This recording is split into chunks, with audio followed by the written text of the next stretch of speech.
할렐루야 감사합니다. 이 시간에 우리가 욥기 11장 공부하겠습니다. 자, 욥기 11장은 뭐 그렇게 긴 절은 아닙니다만은 우리가 말을 하다 보면은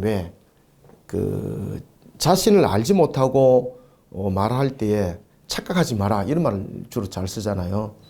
오늘 소발이 보면은 그런 뉘앙스의 말들을 하는 것을 볼 수가 있습니다. 자, 이제 욥에 대한 부분들의 인과응보에 대한 부분들은 이미 이제 여러분들과 많은 공부를 했습니다. 그죠?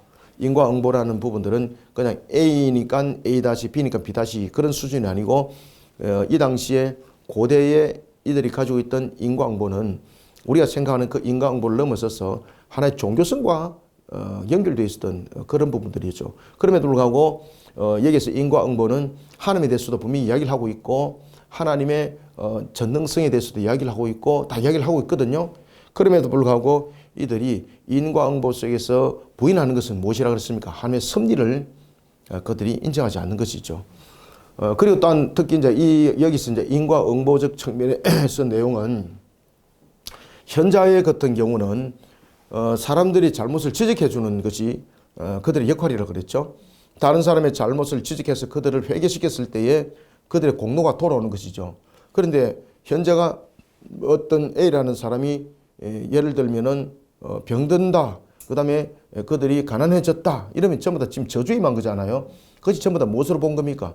그 사람의 죄의 값으로 그리 되었다. 이래 보는 것이거든요. 그런데 그것을 깨닫지 못했을 때는 현자가 항상 지적을 해줘야 되는 거예요. 왜 그러냐면 현자가 세워진 이유가 그 속에 있으니까. 엘리바스 빌다가 소발이 바로 그 역할인 것입니다. 아시겠습니까? 그래서 욥에 대해서 계속해서 욥의 이야기에 대해서 또 반증을 하고 계속해서 그 하는 이유가 욥에 대한 죄를 지적을 하여서 욥을 회개시키지 아니하면은 욥에게 있었던 그 저주가 누구에 돌아간다는 거예요. 그렇죠. 결국은 자신이 값이 되는 거죠. 자, 이런 부분에서 엘리바스와 빌닷과 소발의 내용을 엘리바스와 빌닷과 소발의 이런 논쟁들이 일어납니다. 특히 이제 엘리바스가 먼저 등장하고 그다음에 이제 빌닷이 등장하고 소발이 등장하는 것은 일반적으로 우리가 이제 전통적인 부분에 대해서 관례적 측면에서 항상 선임이 그 연장자가 항상 발언을 먼저 했습니다. 그랬을 때에 엘리바스와 빌닷과 소발을 볼 때에는 소발이 오늘 이제 등장하는데 소발이 연장자 순서에서 제일 어리다 이렇게 이제 볼 수가 있는 것이죠. 자, 특히 이제 욥과 이제 논쟁을 벌일 때에 욥은 세 사람과 함께 이제 논쟁을 쭉 벌이게 되는 거죠. 엘리바스와 이제 빌닷과 소발의 내용 속에서 보면은 점점 욥을 향한 그러한 공격적인 강도가 높아지는 것을 볼 수가 있습니다. 그런데 소발의 질문들은 엘리바스와 빌닷과 달리 좀 내용들이 간촐합니다. 그리고 이제 세 번째 논쟁에서는 들어가면은 누가 빠질까요? 소발이 빠지고 엘리후가 등장하게 됩니다. 그죠? 엘리후가 등장하게 됩니다. 그래서 소발이 좀 보면은 좀 이런 연장자 부분들도 있지만은 소발이 욥에게 바르게 이렇게 직시할 수 있는 그런 위치에 아마 있지 않았다 이렇게 볼 수 있는 거죠. 자, 그래서 오늘 소발의 첫 번째 질문을 욥을 향한 소발의 첫 번째 이 논쟁들이 이제 등장합니다. 최연소의 최연소자로서의 그 모습. 그러다 보니까 아무래도 그 내용들이 보면은 조금 그 엘리바스 빌닷과보다는 조금 이렇게 한 커플 정도 낮아진다 이렇게 보면 됩니다. 특히 이제 그 욥과 이제 논쟁을 벌일 때에 나중에 엘리바스 빌닷과 특히 이제 빌닷 같은 경우도 보시면은 엘리바스도 마찬가지로 욥에 직접 공격하잖아, 그죠? 그런데 이제 소발을 보면은 좀 빙 둘러가는 이런 경향들을 우리가 이제 볼 수가 있습니다. 자, 이런 속에 오늘 우리가 11장 1절부터 20절까지 내용을 보겠습니다. 자, 그럼 우리가 텍스트를 보고 바로 내용을 전개하겠습니다. 나아마 사람 소발이 대답하여 이르되. 자, 여기서 보면은 우리가 그 욥과 논쟁을 벌일 때에 계속해서 이 사람이 어디 사람인가 항상 먼저 이야기해요. 자, 8장도 보세요. 수아 사람 빌닷이 대답하여 이르되. 그죠? 수아 사람. 그 다음에 4장 1절 대만 사람 엘리바스가 대답하여 이르되. 전부 다 지역이 다르죠? 그죠? 이 사람들이 그 소왕국의 하나의 지도자라 이래 보시면 됩니다. 여러분들 이 현자들이.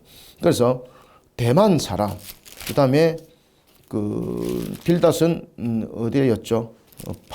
수아 사람, 8장의 수아 사람. 그 다음에 오늘 소발은 남아 사람. 그러니까 전부 다 다른 지역 사람들이에요. 그죠? 다른 지역 사람들.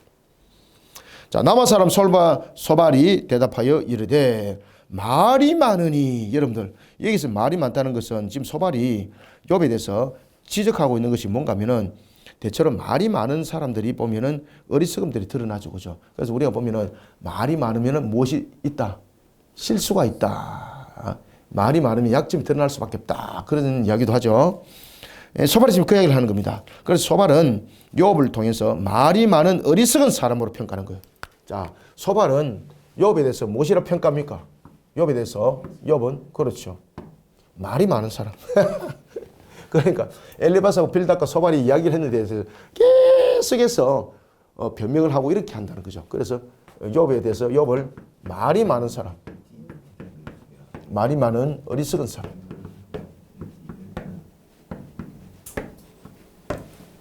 소발이 욥에 대해서는 말이 많은 어리석은 자라고 말하고 있습니다. 그러면 여기서 말이 많다는 것은 무슨 이야기입니까? 지금 현자들이 주어지는 여기에 대해서 자신을 돌이키지 않는다는 겁니다. 돌이키지 않는다. 그러니까 이 돌이키지 않으니까 말이 많은 어리석음이라는 것은 지금 자신이 당하고 있는 그 환경들 어떤 측면에도 회복이 될 여력은 없다는 뜻입니다.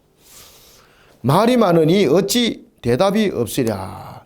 말이 많은 사람이 어찌 어렵다 함을 얻겠는가. 그래서 여기서 말은 핑계 되는 거죠. 핑계. 여기서 말은 어떤 공의성이 있는 말이 아닙니다. 여기서 말은 공의성이 있는 것이 아니고 무엇입니까? 그렇죠. 핑계. 계속해서 핑계대고 변명하고. 그래서 이 부분들은 회개 부분들로 이끌어가는 내용들이 아니라는 것이죠. 그래서 여기서 말은 부정적인 의미에서 말입니다. 아시겠죠? 여기서 말은 우리가 말도 보면은 긍정적인 의미에서 말이 있고 부정적인 의미에서 말이 있잖아. 그죠? 여기서 말은 무슨 의미를 가지고 있습니까? 그렇죠. 여기서 말은 부정적인 의미를 가지고 있습니다. 부정적인 의미.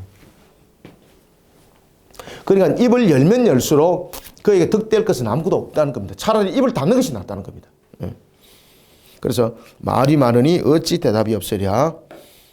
말이 많은 사람이 어찌 어렵다 함을 얻겠느냐라고 말할 때에 말이 많아도 왜 여러분들 말이 많다고 뭐 어렵지 않는 건 아니잖아요. 그래서 여기서 말이라는 것은 핑계대고 변명하면서 늘어놓는 말. 그래서 어렵지 못하다는 겁니다. 여기서. 네 자랑하는 말이 어떻게 사람을 잠잠하게 하겠으며 네가 비웃으면 어찌 너를 부끄럽게 할 사람이 없겠느냐. 그래서 욥의 주장이 그릇됐다, 잘못됐다는 이야기죠. 그래서 욥의 이 말은 모든 것이 핑계와 변명에 일관하는 것이지 긍정적인 의미는 아무것도 없다는 거죠. 그죠? 긍정적인 의미 아무것도 없다는 거죠. 네 자랑하는 말이 어떻게 사람으로 잠잠하게 하겠으며 네가 비웃으면 어찌 너를 부끄럽게 할 사람이 없겠느냐라는 것은 욥의 주장이 잘못됐다는 이야기죠. 하나도 맞는 것이 있다 없다? 없다는 겁니다. 뿐만 아니라 지금은 자신 또한 욥의 이 말에 대해서 동조를 한다 안 한다? 하나도 동조 안 한다는 뜻입니다. 하나는 맞고 다음은 틀리고 이것이 아니라는 거예요. 나도 네 말에 하나도 동조할 수 없다 이 말입니다. 지금 이 말이. 그러면은 소발의 내용은 지금 앞에 해왔던 엘리바스와 빌닷에 대한 부분에서 첨가 부분들이죠. 그죠? 엘리바스와 빌닷이 너를 지적을 했는데도 너는 그것을 깨닫지 못하고 있는 것이구나. 늘 핑계만 대고 변명만 대고 있으니까 너가 지금 당하고 있는 저주 회복될 일이 없다. 이 말입니다. 지금 이 내용이. 네 말에 의하면 내 돈은 정결하고 나는 주께서 보시기에 깨끗하다 하는구나. 그죠? 이게 이제 무슨 이야기인가 하면은 욥은 자신의 정당성을 계속해서 주장하고 있다는 거죠. 그게 잘못된 것을 지금 가르쳐 주고 있는데도 지금 자신의 정당성을 계속하고 이야기를 하고 있으니까 이 말이 많을수록 어떤 내용이 전개되는 건가? 불의함이 계속 전개된다는 이야기예요. 그래 욥의 말에는 정의로움이 공의로움이 어떤 정당성도 없다는 이야기죠. 그냥 입을 그냥 닫고 있으면 된다는 거죠. 그냥 입을 닫고 있으면은 본질이라서 하는데 지금 입을 열리면 열수록 그에게는 저주의 값이 보태질 뿐이다. 이 말입니다. 그래서 네 말에 의하면 내 돈은 여기서 내 돈은 이라는 것은 욥의 입장이죠. 그죠? 욥이 지금 행하는 것들, 욥이 지금 모든 것을 지켜나가는 것들 이런 부분들을 말하죠. 내 돈은 정결하고 나는 주께서 보시기에 깨끗하다 하는구나. 자, 이게 이제 무슨 이야기인가 하면은 자신이 인과응보적 측면에서 행한 것 가운데서 어떤 것도 죄될 만한 일을 한 적 없다라고 누구의 도를 가지고 이야기했다는 겁니까? 욥이 만드는 그 도를 가지고 이야기했다는 거죠. 아시겠습니까? 그러니까 지금 여기서 말하는 욥의 도, 욥의 도에 대해서 욥이 정해놓은 그 규범, 그 하나의 규례, 아시겠지요? 욥이 정해놓은 법도와 규례입니다. 욥이 정해놓은. 욥이 네가 죄가 없다 그러는데 네가 죄가 없다는 것은 네가 만들어놓은 그 법도와 규례다. 아시겠죠? 그죠? 네가 정해놓은 그 법도 그 규례다. 나는 주께서 보시기에 깨끗하다 이야기하고 있는데 주께서 보시기에 깨끗하다. 주께서 보시기에 깨끗한 것은 그 깨끗함의 기준이 어디 있는 겁니까? 욥이 만드는 이 도에 있다. 이걸 지적하는 거예요. 네가 자꾸 죄가 없다 그러는데 지금 이제 소발이 지금 무슨 이야기 하고 있습니까? 엘리와서 빌닷과 이야기할 때 욥은 계속해서 자신이 죄가 없다 그러잖아요. 그죠? 죄가 없다고 말하는데 내가 한 가지 딱 집어줄게. 네가 죄가 없다고 말하는 것은 네가 만드는 법도와 그 규례 속에서 네가 죄 없고 하나님 보시기에 요 속에서 깨끗하다는 이야기지. 이거 잘못된 것이다. 네가 정해놓은 것 아이가 이거. 네 정해놓은 그 규례 법칙을 가지고 말하는데 이게 얼마나 잘못됐냐 말이야. 하나님 지금 다른 부분에서 하나님께서 정해놓은 그 법도와 규례를 가지고 네가 죄가 있는 것을 확인했는데 너는 네 법도와 규례를 정해놓고 여기에서 죄 없다 이렇게 말하니 가당찮지 않느냐. 지금 이 말입니다. 이해됐습니까? 5절 하나님은 말씀을 내시며 너를 향하여 입을 여시고. 자, 여기서 하나님은 말씀을 내시고 너를 향해서 입을 열었다는 것은 지금 소발이 욥이 거릇된 것에 대해서 지금 지적을 하고 있죠. 욥이 거릇된 것에 대해서 지적을 하고 있을 때 욥의 거릇됨은 어디로부터 출발한다는 겁니까? 자기 견해입니다. 자기 견해. 욥의 도, 욥이 정했던 것 이것을 전부 다 무엇이라고 말합니까? 욥의 자기 견해. 욥은 처음부터 다 자기 견해 속에서 이야기하고 있다. 그래서 하나님은 말씀을 내시며 너를 향하여 입을 여시고라는 것은 지금 소발이 지적하는 거예요. 욥이 자기 정당성, 자기 견해를 가지고 있는 입장 속에서 하나님께서 지금 지적을 해주고 있는데 너는 이 울타리를 깨뜨려야 된대. 지금 이 울타리는 안 깨뜨리고 있다 이거. 이 얼마나 이게 죄인 줄 아느냐? 자신이 그냥 정해놔놓고 이 속에서 나는 죄 없다 라고 말하는 이런 자기 견해, 그것이 타당치 않다라는 것을 따뜻이 한번 지적합니다. 그래서 하나님은 말씀을 내시며 너를 향하여 입을 여시고. 너를 향해서 입을 열고 있는데 너는 그것을 지금 받았다 안 받았다? 그렇지. 안 받고 어떻게 하는 겁니까? 자기 견해 속에서 자기 법칙을 정해놔놓고 항상 그 울타리 속에만 이야기한다는 것이죠. 그죠? 그러니까 하나님으로부터 징책함을 죄를 받을 수밖에 없다는 겁니다. 지혜의 오묘함으로 네게 보이시기를 원하노니 이는 그의 지식이 광대하심이라 하나님께서 너로 하여금 너의 죄를 잊게 하여 주셨음을 알라. 자, 여기서 이제 여기서 광대하심, 지혜의 오묘함, 여기에 대해서 이제 우리가 성경으로만 만약에 한 구절 한 구절로만 본다면 이들의 내용은 다 맞아요. 하나님께서 지혜의 오묘함을 가지고 계시죠. 광대함을 가지고 계시죠. 그런데 이들이 지금 지혜의 오묘함과 지금 여기에서 광대함이라는 것은, 지식의 광대함이라는 것은 인과응보적 요소적 측면에서의 이 내용들의 접근이에요, 이게. 그죠? 그런 의미적인 측면에서 봤을 때는 우리가 이런 구절들을 인용할 때에, 특히 욥기는 우리가 성경 구절로 인용할 때에 고민을 하고 인용하셔야 됩니다. 그 한 구절에 대한 의미적 부분들은 인용하는 것은 맞는데 그것이 가지고 있는 전체적인 문장적 측면에서 무엇을 이야기를 하고 있는가를 알았다면은 이런 부분들은 인용을 좀 더 생각을 해봐야 될 문제들이, 내용들이 많습니다. 특히 이제 그의 시작은 미약하지만은 그의 나중은 장대하리라 라는 부분들도 특히 우리는 그것을 물량적 부분들 이런 부분들을 보지 않습니까? 그런데 실적인 이 내용 속에서는 인과응보 속에서 적용이거든요. 이런 것들도 삼가 좀 우리가 잘 깨달고 인용을 하셔야 됩니다. 참고로 여기서도 마찬가지입니다. 지금 자신이 당하고 있는 재난, 자신이 당해야 할 이런 재난에 일부에 불과하다는 것이죠. 그래서 너의 죄를 잊게 하여 주셨습니다 라는 것은 결코 불평하거나 너는 원망해서는 안 된다는 거죠. 왜 그런가 하면은 지금 네가 당하고 있는 그 환란 이 따진다면은 지금 100가지가 너에게 임해야 되는데 하나님께서 몇 가지만 임하겠다. 10가지만 지금 임하게 한 이유가 있다. 지금 네가 100가지 저주받아야 된다 이 말입니다. 이게 네가 지금 100가지 저주받아야 되는데 10가지밖에 저주받지 않았다. 왜? 하나님께서 너에게 지금 이 너의 잘못을 너의 자기 견해 속에 갇혀있는 너를 지금 깨닫게 하셔서 지금 회개하라는 것인데 너는 계속해서 그걸 못 깨닫고 있다. 지금 그 이야기입니다. 지금 이야기가. 그래서 너의 죄를 잊게 하여 주셨습니다라는 것은 지금까지 자신이 당하는 그 당한 환란, 재난 일부에 불과하다는 거죠. 그러면 결코 불평해서는 안 된다는 것이고 원망해서는 안 된다는 것이고 그 자세 속에 네가 있다는 것입니다.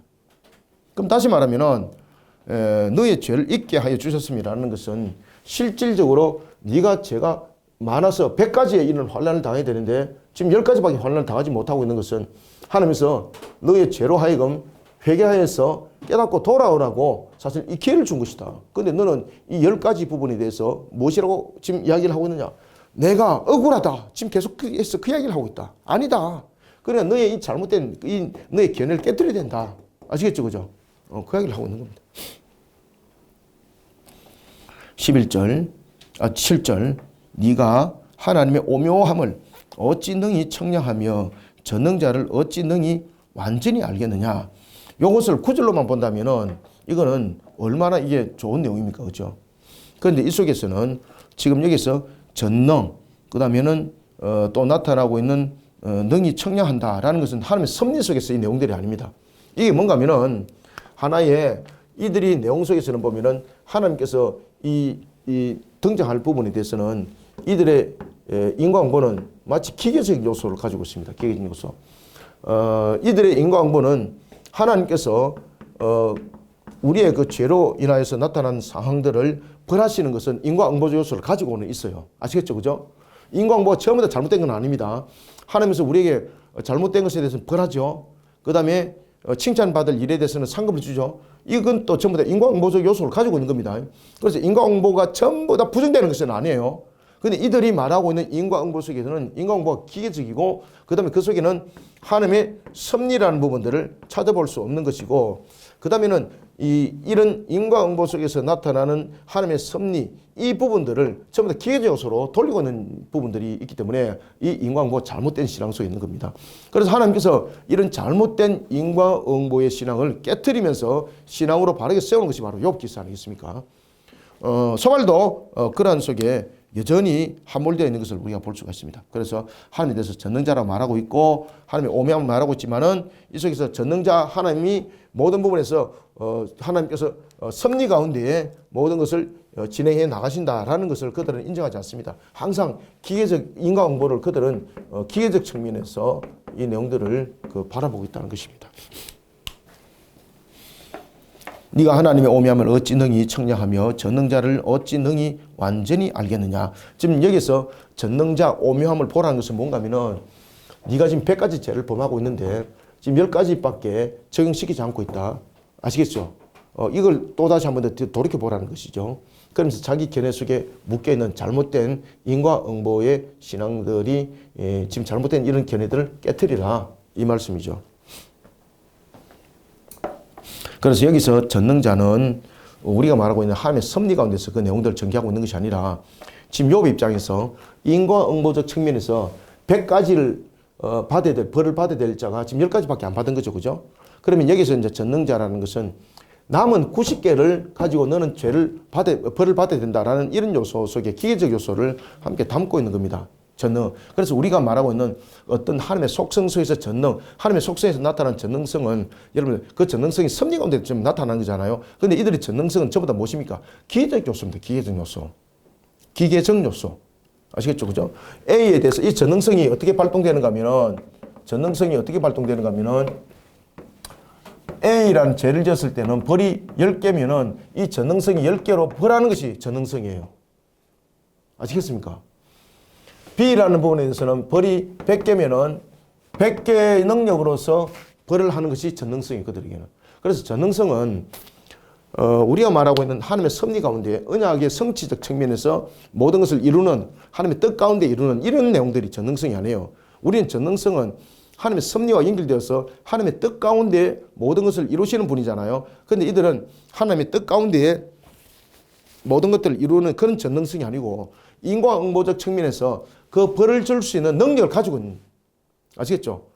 100개면 100개를 벌할 수 있는 능력을 가지고 계신 분. 그래서 이런 전능성들도 전부 다 기계적 요소를 가지고 있어요. 지금 이게 이해됐죠? 그죠? 8절 하늘보다 높으시니 네가 무엇을 하겠으며 수월보다 깊으시니 네가 어찌 알겠느냐. 자, 여기서 이제 고대 근동 사람들이 가지고 있는 이제 세계관입니다. 자, 고대 근동 사람들이 가지고 있는 세계관 속에서 우리가 세 가지 요소를 고대 근동 사람들은 가지고 있었습니다. 하늘과 땅과 수월입니다. 하늘과 땅과 수월입니다. 이 고대 근동의 사람들은 이것을 거처라고 말하고 있었습니다. 거처. 거처는 무엇입니까? 사는 곳. 하늘은 누가? 그렇지. 하나님이 거처하는 곳. 땅은 누가? 사람이 거처하는 곳. 수월은 누가? 죽은 사람이 거처하는 곳. 이렇게 보고 있었습니다. 그래서 하늘과 땅과 수월에 대해서 이것을 거처로 보고 있었습니다. 거처. 따라서 여기서 하늘보다 높으시니 네가 무엇을 하겠으며 수월보다 깊으시니 네가 어찌 알겠느냐라는 것은 하나님께서는 높고 높이 계시는 존재하시는 분이다 이 말이십니다. 아시겠죠? 그죠? 그래서 여기서 보면은 하늘, 땅, 수월 이게 등장하는 것은 자신들의 거처. 우리가 일반적으로 우리는 땅에 거처한다면은 하나님은 높고 높이 계시는 분인데 그 높고 높이 계시는 분은 수월에 거주하는 자들과 땅에 거주하는 자를 이미 넘어선 분이다.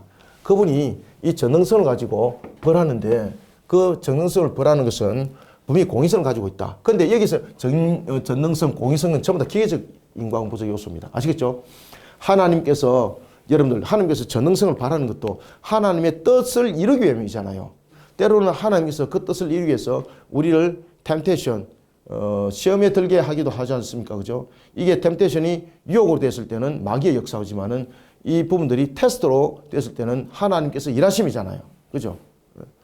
그래서 우리가 시험에도 보면은 템테이션이 있고 테스트가 있거든요. 템테이션은 넘어뜨리는 마귀의 역사. 그런가 하면은 테스트는 하나님께서 그 뜻을 이루기 위해서 우리를 하여금 신앙 가운데 다시 한번 더 견고하게 세워지게 하고 이런 과정을 우리가 테스트라고 그러죠. 그죠? 그런 측면에서의 일하심에 대한 부분들은 인과응보 속에서는 있다 없다? 없습니다. 여러분들. 그래서 인과응보는 반드시 값의 원리입니다. 값의 원리. 값의 원리. 그래서 이 값의 원리는 기계적인 요소를 가지고 있는 거예요. 아시겠습니까? 그래서 기계적 요소 속에 그들은 공의를 말하고 있어요.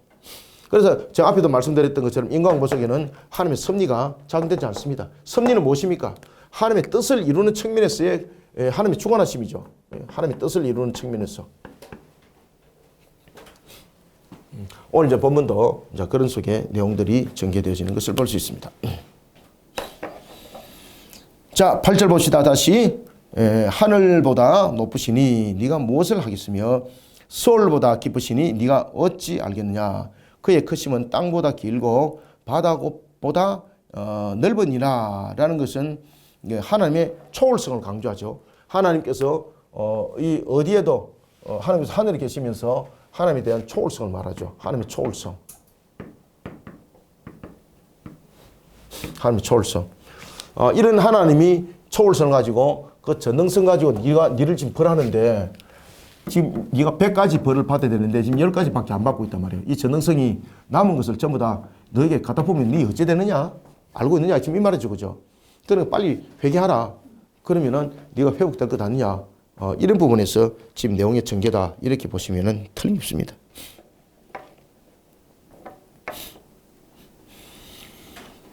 어, 10절 하나님이 두루 다니시며 사람을 잡아 가두시고 재판을 여시면 누가 능히 막을 소냐.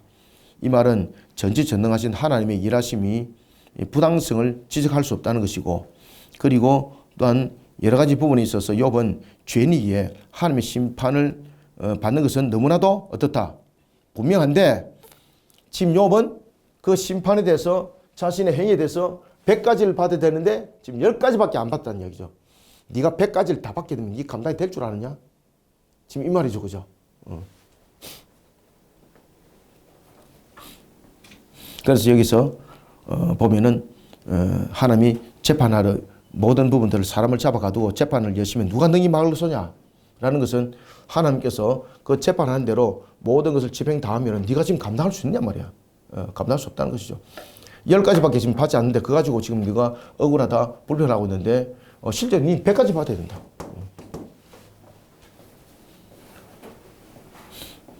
하나님이 두루 다니시며 사람을 잡아 가두시고 재판을 여시면 누가 능히 막을 수냐. 이 말은 전지전능하신 하나님의 일하심을 말하고 있는데, 이 전지전능하신 하나님의 분명히 욥은 그 부당성을 지적하고 있다는 거죠.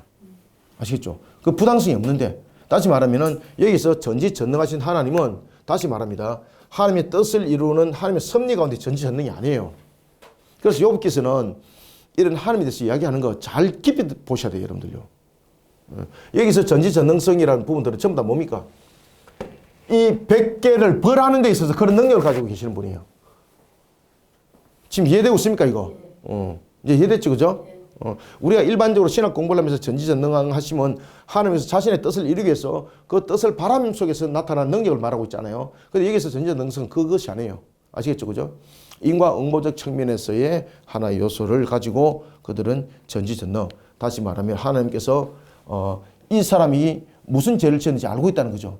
그러니까 이 사람이 예를 들면은 욥 같은 경우는 뭐 온 가정이 풍비박산났지 않습니까? 풍비박산났지 않습니까? 그러면 그것이 하나님의 전지전능성이 있다는 거죠. 전지전능.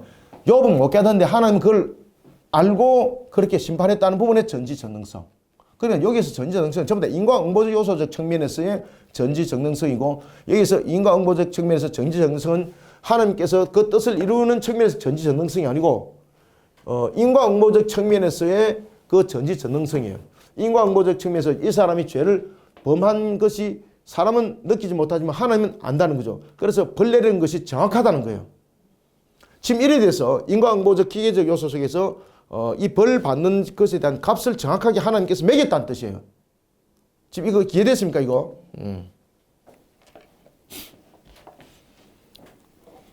자, 봅시다. 그래서 11절 하나님은 허망한 사람을 아시나니 악한 일은 상관하지 않으시는 듯 하나 다 보시느니라 라는 것도 여기서 이 전제하신 분이죠. 그 다음에 모든 것을 다 보시는 분이죠. 그죠? 편지하시죠. 아니 계시는 곳이 없지 않습니까? 그런 하나님의 어떤 속성적 부분들을 요소를 말하고 있을 때에 우리가 생각하고 있는 그 요소 속에 이 속성이 아니라는 거예요. 아시겠죠? 그죠? 그래서 전지전능이라는 것은 벌을 주는 데 있어서 모든 것을 알고 계시는 분이라는 거죠. 그러니까 여기서 전지라는 것은 모든 것을 알고 계신다는 거죠. 전능, 그 능력으로 전부 벌한다는 거죠. 그래서 이 전지 속에서는 벌을 주시기도 하고 상을 주시기도 하죠. 그것이 전지 속에서 발동되고 그 시료가 전능성 속에서 논다는 거예요. 그리고 틀림없다는 거죠. 그런데 이 전지전능은 우리가 하나님의 뜻을 세우는 측면에서의 하나님의 고유한 속성 속에서 하나님의 섭리를 말하고 있는 것이 아니에요, 지금. 섭리는 뭔가 하면은 하나님께서 계획하시고 이뤘던 뜻을 그대로 역사 속에서 이뤄가는 것을 섭리라고 말하고 있거든요. 그래, 인과응보는 어디서 멈추는가 하면은 하나님의 뜻, 섭리, 여기서 딱 멈춰버려요. 이 선에서 안 넘어와요. 그들은 항상 전지전능을 말하고 있고, 그 다음에 하나님이 아니 계시는 곳이 없다 말하고 있을 때는 전부 다 인과응보적 측면에서의 요 요소 속에서 딱 이렇게 매듭이 지어져 있어요. 여기. 하나님의 뜻을 이루기 위한 섭리 가운데 이 일들을 진행합니다. 여기까지는 안 넘어와요.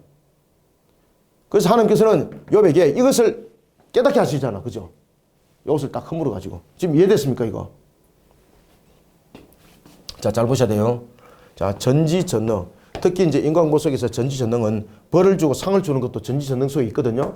왜냐면은 다 알아야만이 벌 줄 것인지 상 줄 것인지 알 수 있는 거잖아요. 그 다음에 전능성은 뭔가 하면은 벌 줄 자에게는 벌을 주고 상 줄 자에는 상을 줄 수 있는 능력을 가지고 있어야 되잖아요. 이런 부분에서 전지전능이에요. 우리는 전지전능을 이야기를 할 때는 하나님께서 자신이 계획한 것들, 그 뜻을 세우는 측면에서의 전지전능성이 하나님의 일하시면 섭리로 내려오는 거잖아. 그죠? 그런데 인과응보는 이 부분들을 이야기를 안 해요. 여기에서 딱 멈춰버려요. 그래서 하나님께서 이 잘못된 인과응보 요것을 깨트리는 거예요. 요 틀을. 그래서 여기서 전지전능성은 100가지면 100가지 벌을 줄 수 있는 능력을 가지고 있는 거. 그 속에서 하나님께서는 자기의 뜻을 세우기 위하여서 섭리 가운데 일하시는 전지전능성, 이것을 나타내지는 않아요. 그래서 인과응보 속에서는 전지전능성 전부 다 기계적 요소를 가지고 있습니다. 우리도 인과응보에 대해서 이야기를 합니다. 그죠? 우리도 인과응보에 대해서 이야기를 할 때는 기계적 요소가 아니죠. 우리도 분명히 하나님께서 벌할 자를 벌하시고 상주할 상주죠. 여기 인과응보가 맞거든요. 그게 값이거든요. 근데 하나님께서 때로는 이 벌을 주면서 이스라엘 백성 같은 경우도 벌로만 말한다면은 그냥 멸절시켜야 되는 거죠. 그죠? 근데 하나님께서 언약 가운데 그들을 벌하면서 회개시켜서 돌이켜서 다시 데려옴이죠. 그죠? 그러니까 인과응보적 요소를 가지고 있지만은 그 속에는 다시 그를 바르게 세우고자 하는 하나님 뜻이 있죠. 근데 엘바스, 빌닷과 소발과 묘업이 가지고 있는 인과응보 신앙은 여기 없어요. 요까지만 있어요. 요까지만. 지금 확실히 이해됐습니까? 지금 굉장히 지금 저 고급의 지금 단계로 공부를 했습니다, 여러분들. 자, 봅시다. 그래서 11절 하나님은 허망한 사람을 아시나니 악한 일은 상관하지 않으시는 듯하나 다 보시느니라 라는 부분들은 이제 인과응보적 기계적 요소 속에서의 벌하는 것들, 상 주는 것들, 이런 요소 속에서 설명해요. 이게 12절 허망한 사람은 지각이 없나니 그의 출생함이 들나귀 새끼 같으니라.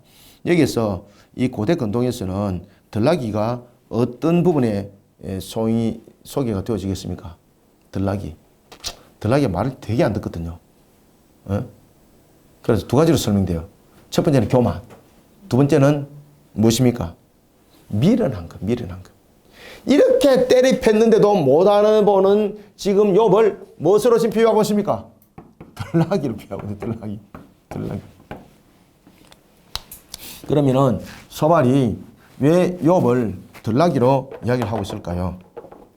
특히 이제 들나귀를 그가 이야기를 하고 있는 첫 번째 교만하다는 거죠. 무엇으로? 자기 견해로 교만하다는 거죠.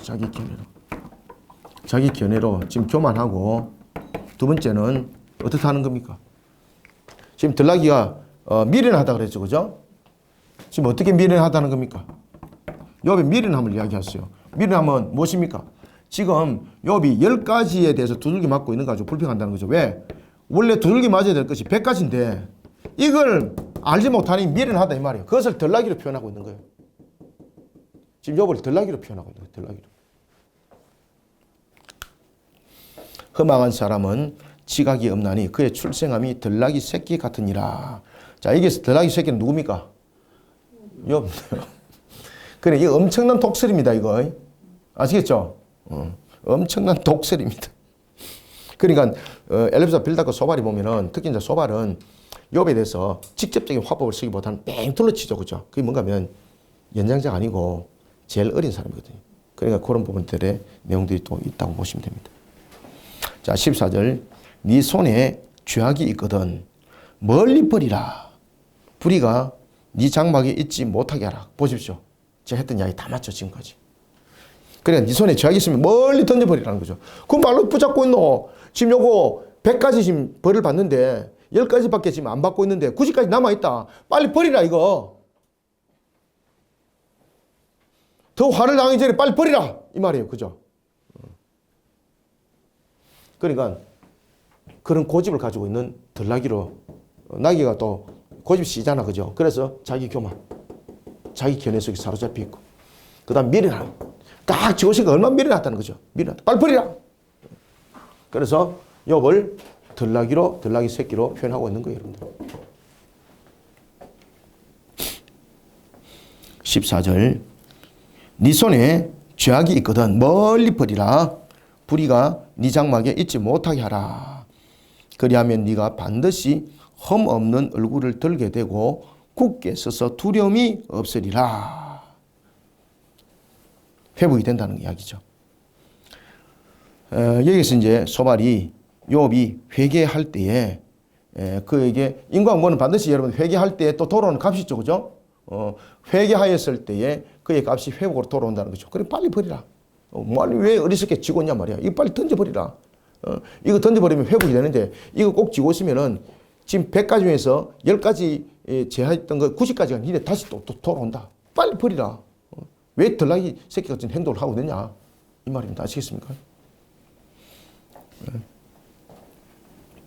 15절. 그리하면 네가 반드시 흠 없는 얼굴을 들게 되고 굳게 서서 두려움이 없으리니 곧 네 환난을 잊을 것이라.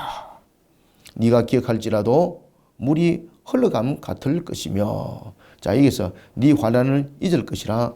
네가 기억할지라도 물이 흘러갈 것이다. 이거는 무엇입니까? 그렇죠. 네가 회개하고 돌았으면은 지금 네가 받고 있는 이 고난, 이 모든 부분들에 대한 것들 회복이 되어서 마치 지나간 추억처럼 들려질 것이다. 이 말입니다. 흘러가는 물은 추억이잖아요. 그죠? 흘러가는 물은 추억을 말하고 있는 겁니다. 지나왔던 세월들, 지나간 세월들 이렇게 말하고 있는 겁니다. 그래서 물이 흘러감 같아라는 것은 네가 지금 이렇게 당했던 이 고통, 이 고난, 네가 손에 쥐고 있는 어리석음을 던져버리고 멀리 던져버리고 라는 것은 회개를 말하고 있거든요. 멀리 던지라는 것은 무엇을 말하고 있다? 그렇지. 회개했을 때에 네가 회복이 되어서 집안이 무너졌고 자녀들이 죽었고 재산이 몰락당했고 네가 건강이 해침을 당했던 것들이 흘러간 물과 같다는 거예요. 과거에 내가 이렇게 했다. 과거에 내게 이런 일이 있었다. 라는 추억담이 될 것이다. 추억담이 될 것이다. 이 말입니다. 17절. 네 생명의 날이 대낮보다 밝으리니 어둠이 있다 할지라도 아침과 같이 될 것이요. 그래, 지금 이 생명의 날이 대낮보다 밝을 것이라는 것은 지금 욥의 날은 무슨 날입니까? 어둠의 날이죠. 그죠? 그러니까 이와 같이 회개하여서 자신의 모습을 바르게 세우면은 이제는 그의 모습이 어둠의 날이 아니고 아침의 날이 될 것이라는 거죠. 그런데 여기에서 어둠이 아침과 같은 날이 되는 것은 하나님의 은혜 속에서 지금 비춰지고 있지 않죠. 이 속에서 어둠의 날과 어둠과 그 다음에 아침이라는 부분을 전부 다 무엇 속에서? 행위 속에서 설명하고 있습니다. 행위 속에서. 그래서 이것이 인과응보죠. 행위 속에서 설명하고 있습니다. 행위 속에서. 그러니까 아침을 밝혀줄 것도 자신의 행위고 어둠 속에 가는 것도 자기 행위죠. 그러니까 이 행위 속에서 어둠과 아침은 전부 다 무엇입니까? 전부 다 값입니다. 값.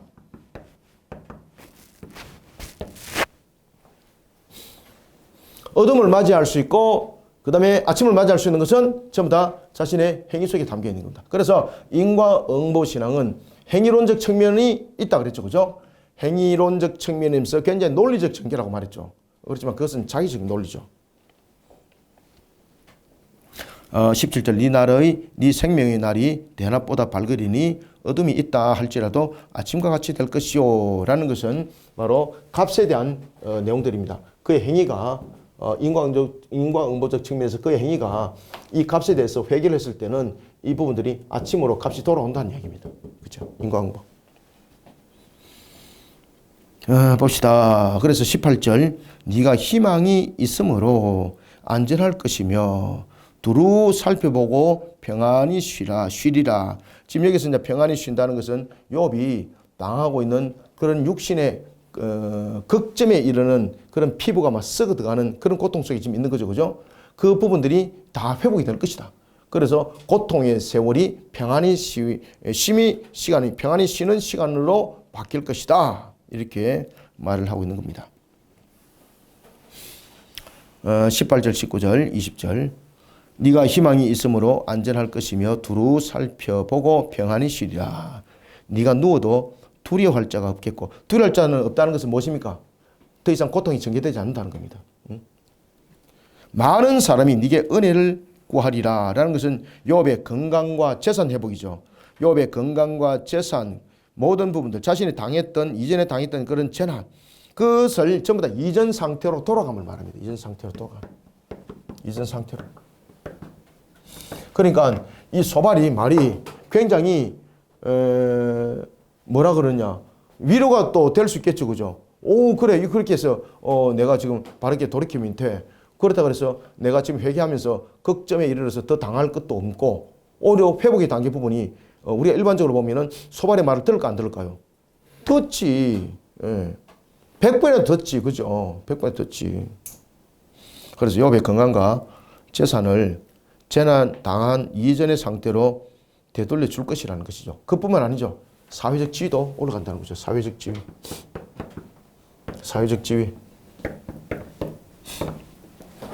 이전 상태는 무엇입니까? 재산, 건강. 재산, 건강. 그 다음에 사회적인 지위. 그 다음에 가정. 이 모든 부분들이 이전 상태로 돌아간다는 거죠. 그러면 여러분들 이 소발의 말대로 회개하여서 어둠의 값이 아침으로 바뀌게 되고 얼마나 좋아요, 그죠? 그런데 왜 자꾸 이런 어리석은 짓을 하냐 말이에요. 그럼 욥이 여기에 대해서 뭐라고 대답했을까요? 다음에 우리가 12장을 또 보도록 하겠습니다. 네가 누워도 두려워할 자가 없겠고 많은 사람이 네게 은혜를 구하리라. 그러나 악한 자들은, 여기서 악한 자는 누굽니까? 회개치 않는 자들입니다. 회개치 않는 자들. 악한 자들은 눈이 어두워서 도망할 곳을 찾지 못하리니 그들의 희망은 숨을 거두는 것이니라. 그래서 결국은 악한 자들이 갈 곳은 어디라는 겁니까? 죽는 겁니다. 그렇지? 숨을 거둔다는 겁니다. 숨을 거둔다는 겁니다.